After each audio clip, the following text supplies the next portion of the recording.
And Yes. I'm sure you've heard people say that they feel bad because they've made big mistakes, right? Yes. And they regret making these mistakes. Yes. What are your thoughts about that?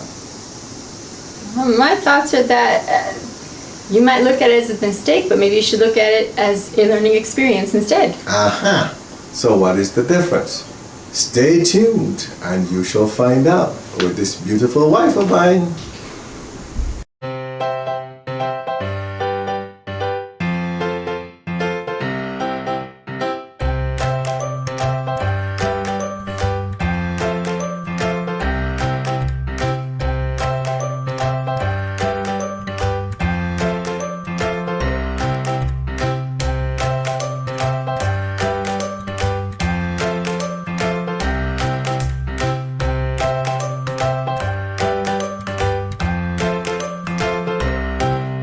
All right, there's so many individuals, folks, that we've all had experiences or decisions that we've made that later on we feel like we've regretted.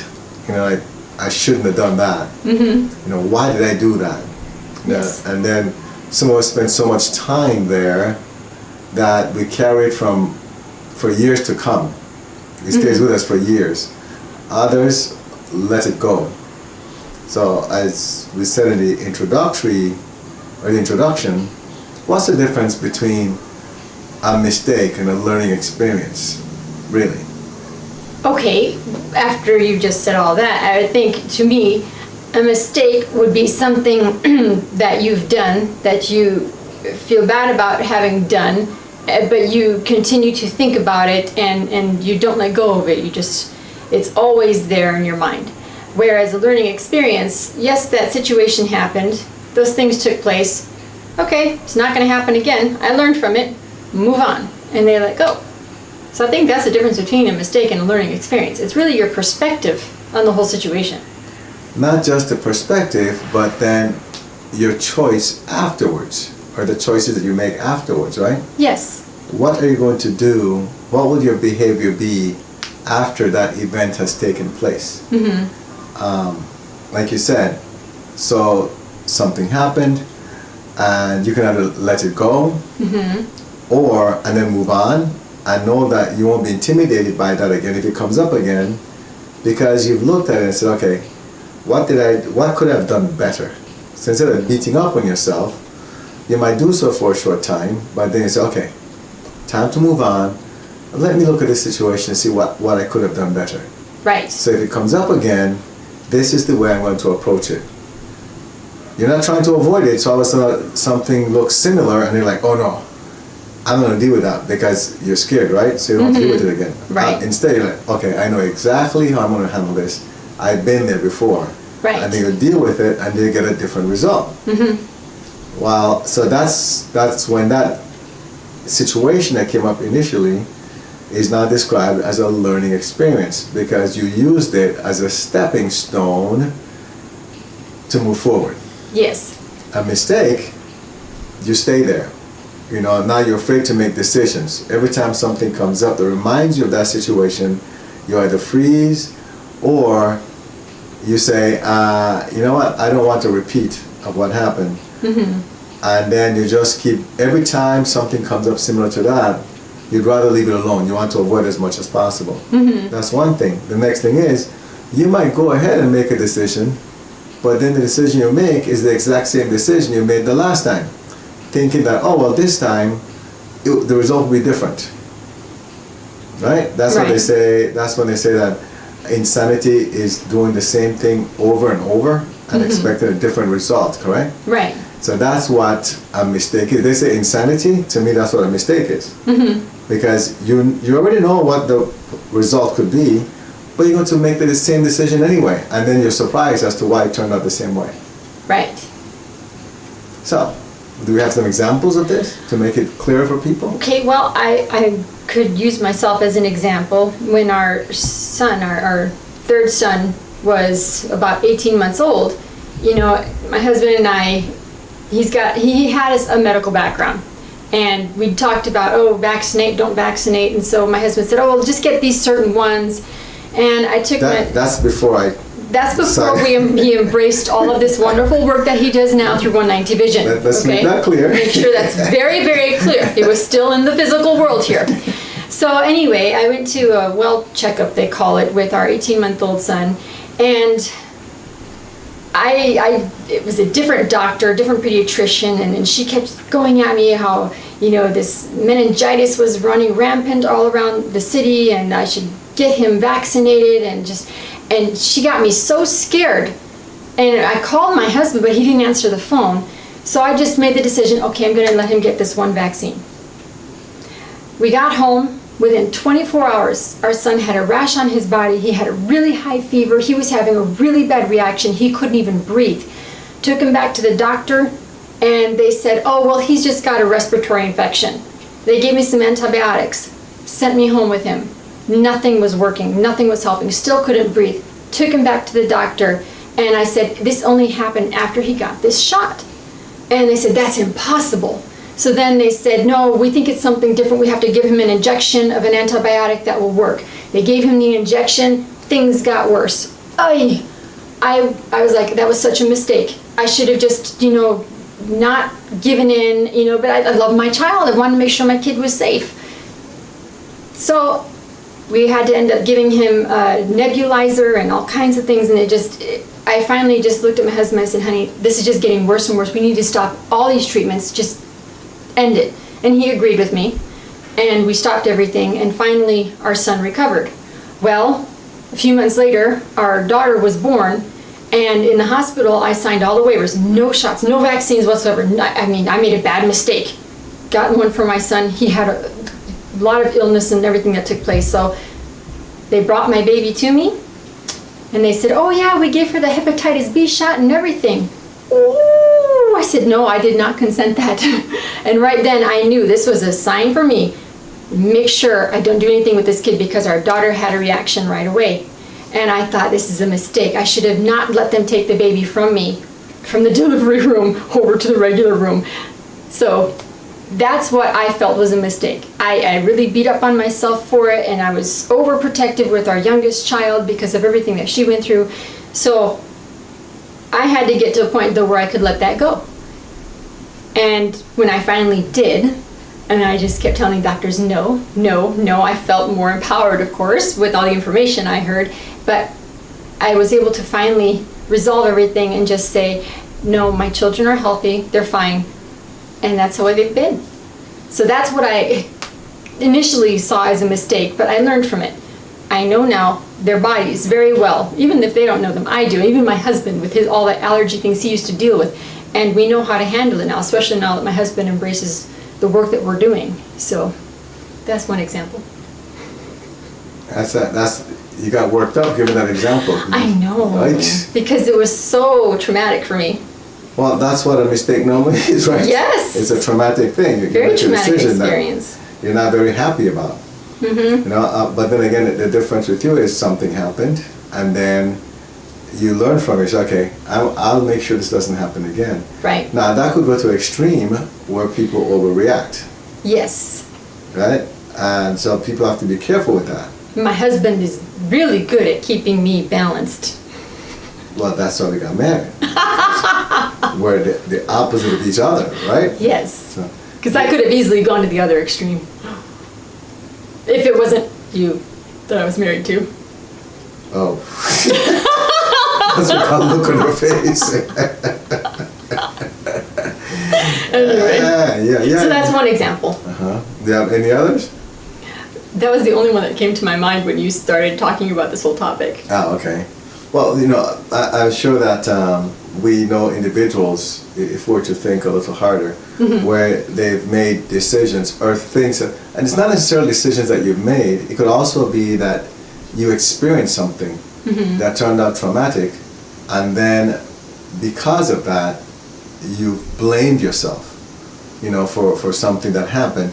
And of course, if you were to look back, it's not your fault, Mm-hmm. but if you're still looking at it as a mistake, then you're still looking at it as if though it's your fault. Right. Which then means that for you, it's still a mistake. It hasn't become a learning experience. And until you can understand, until you can change that perspective to where you know what?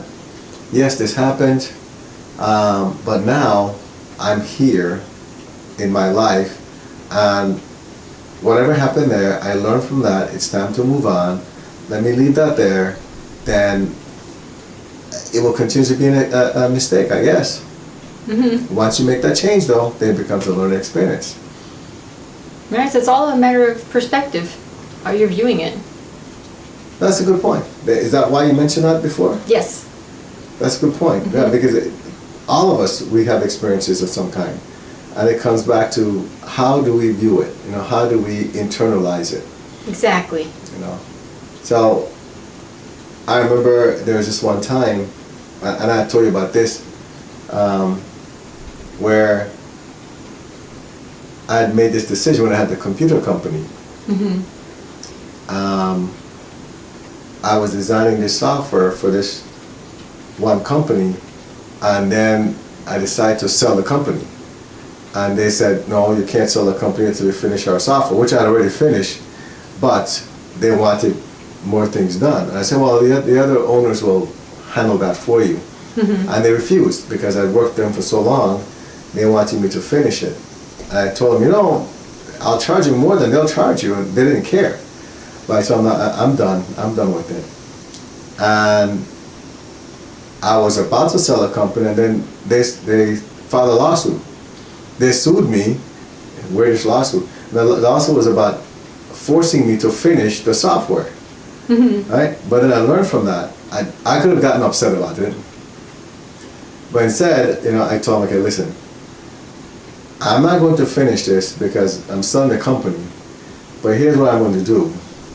I'm going to pay the new company the money to design the software for you. So for you, it's free. And they accepted that. Mm-hmm. And that was done. That way, you know, no karma created. And then, of course, I struck a deal with the new owners where they're like, okay, then you'll sell the company at a discount, right? They get a 2% discount or something, and they were happy about that. So yes, I was giving up something, but I named the price in the first place, so it's not like I was losing much. But I learned from that in the sense that as much as you might do something good for people, sometimes because they don't want to let go, it could become a challenge. You know, they don't understand that, okay, it's the end of an era, end of a chapter, let's move on. Right. They want to keep it the same way. Well, some people don't like change. That's correct. They're afraid That's of correct. the unknown. So since then, how have I handled things? I let people know way ahead of time. Mm-hmm. This change is coming. You know, you have a year or two to prepare. Yep. They don't act all surprised, right? Yes. And they, you know, we start to put things in motion. We do. Way ahead of time. You know, we plan it and say, okay, this is what's going to go into place. You don't have to be concerned about it. And so that became a learning experience for me going forward. Mm-hmm. And that's the way we always handle things now. So that's my experience with that one. Yeah, that was a good one. Mm-hmm. I'm trying to think of others. Nothing's coming to mind. Okay, well, we have a lot with the kids that we deal with Oh. from the soccer program. We just had one the other day. We had the meeting, remember, with the counselor, Uh-huh. and she's talking to the kid. And And he was saying, I made a big mistake. I should have done these certain things, but I didn't do them, and he felt like the situation was hopeless. Exactly. And he wouldn't even be able to get into college or anything. Right? But That's after, what came to us in the first place. Right. But then after we sat down with him and the counselor and we got things straightened out, now there's a plan of action, and he's hopeful. He's like, oh, okay, well, it's new page, fresh start, and he can move forward, and he has the chance now. And she was nice enough to be open to that, because before they were going to put him in a vocational school, remember? Right. Because of how bad his grades were. Mm-hmm. And in his mind, he was like, well, I deserve it, I messed up, you know, I failed my classes, so I guess that's where I'm going. Even though he had talked to me about, you know, Coach, if I can make it to college, I really want to go, but I don't think I can because my grades are bad. Mm-hmm. And he was afraid, he was nervous about going to that meeting, you know that, because Yes. we picked him up. But as the counselor spoke, and she was talking about vocational school, we turned that around and said, hold it, you know. What do you want to do? Remember we asked him. Right. So, do you think you want to go to college? What did he say? He said yes. Yes. And at that point, the script got flipped, and now we're talking about what does he need to do so he has a chance of getting into college.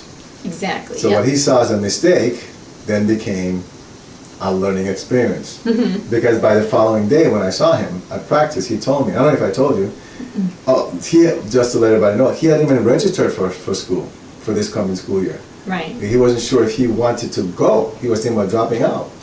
It was that hopeless for him. So he didn't even register. And after the meeting, remember he was given all information, and his counselor told him, go home and make sure you register. Right. But the following morning he told me, Coach, I already registered. I registered for my classes, I registered with my brother. Oh, good. Well, he was, I guess I didn't tell you. No. And he was all excited. So he went from, I don't know, I think I'm done with school, I'll just go work in the factory, to now it's, I've I got a registered, chance. exactly. I'm going to work hard. If I need help, I'm going to let you guys know. You know, I'm going to let Champ know. And he has this whole plan as to how he's going to handle every potential challenge. Good. So he's taken something that in the past, not too long ago, he considered a failure, a big mistake. So now he's like, wow, I learned a lot from that. And he even told his counselor, if I have a problem, I'll come to you. It's switched.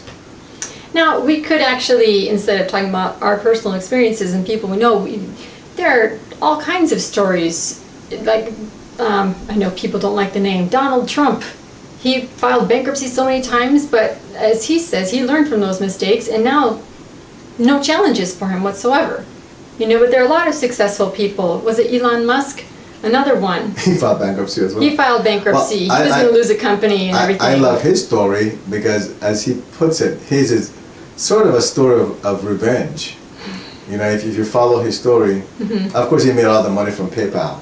You know, and so they invested it into Tesla, and of course Tesla took a long time to turn around. It's still turning around. They're still trying to make money with that thing, but he was married, and because he couldn't make a profit with Tesla, he was losing money. His wife decided to leave him. She just divorced him. Okay, and so they even made fun of him. If you were to search into it, you find stories where they were making fun of Elon Musk about how his wife left him and now he's broke. Because when she left, he had to settle, of course, the divorce thing, and they went his money, and now he's trying to support Tesla. And he was laughed at by the media. There's stories that are not very nice about Elon Musk and how funny his situation was. And here he is now. Tesla has blossomed along with his other companies. The boring company, I don't mean one that's like makes you fall asleep, right? As well as the aerospace company and the solar company. Exactly, the solar company, the solar energy company. And he's done well when people thought that he was going to fail. And many people, when they trade the Tesla stock, they short it because they expect it to fail. You know, so it's a big joke because that's what people expect. And yet still, he defies the odds because he learns from every experience that he's had. Exactly. He doesn't see it as a mistake. That's He correct. says, you know what, it was a challenge, let's do it again, let's do it differently. That's the way he approaches it. You know, A lot of Richard individuals do Branson, that. same thing, who now is space flight. Virgin Airlines, Exactly. Virgin Phone, Virgin That's Records, and all kinds of things, yep. But he ran out of money so many times, he had to go borrow money from his grandmother. That's the last person he borrowed money from. The last time he borrowed money, and that was when he had his record label, Virgin Records, is when he started that. And that was failing as well. So they failed, or people consider it as they failed many times, but they never gave up. They kept trying until finally, learning from each experience, things exploded. You know, and each one they looked at as a learning experience. And if you ever hear the stories, when they tell the story, that's what they tell. They learn from each one. And we can even go back in history, like the Wright brothers. They kept failing with their airplanes, and then finally they got one to fly. Well, You know, they could consider those mistakes, but no, they were learning experiences. Let's keep moving on. well, even Elon Musk. Let's go back to Elon Musk with the aerospace company. Did you know that he couldn't find an engineer to design the rocket for the space shuttle that he was building? He couldn't find any that were willing to work with him. Either they made fun of him, they said, "Oh, you don't know what you're doing," or they were asking too much money, what he couldn't afford, and that's because they just wanted to exploit him, right? For what they thought he had. So he wound up, because of his engineering background, he wound up learning the things himself and designing the engine himself initially. Wow. So then what happened? Now each one of those engines cost millions of dollars. And the first two that they tested exploded. They failed. He had enough money just to design the third one. And if that had failed, when he told the story, if that had failed, that would have been it for the aerospace company. Because he had no more money. And he took all his money and put it in the design of that final one. And it worked. There you go. So think about that, right? How Learning many people, experiences. Exactly. But how many people take all they have and put it into something knowing that the previous two failed, they didn't make it? Yeah, I don't think a lot of people would. They'd be Right. too afraid. That's correct. Instead, he said, you know what? I learned from the first two, this third one has to work. And now, NASA has given him contracts, other countries and companies have given him contracts, they're now doing fine. But he never sat back and allowed fear to hold him back from trying another time.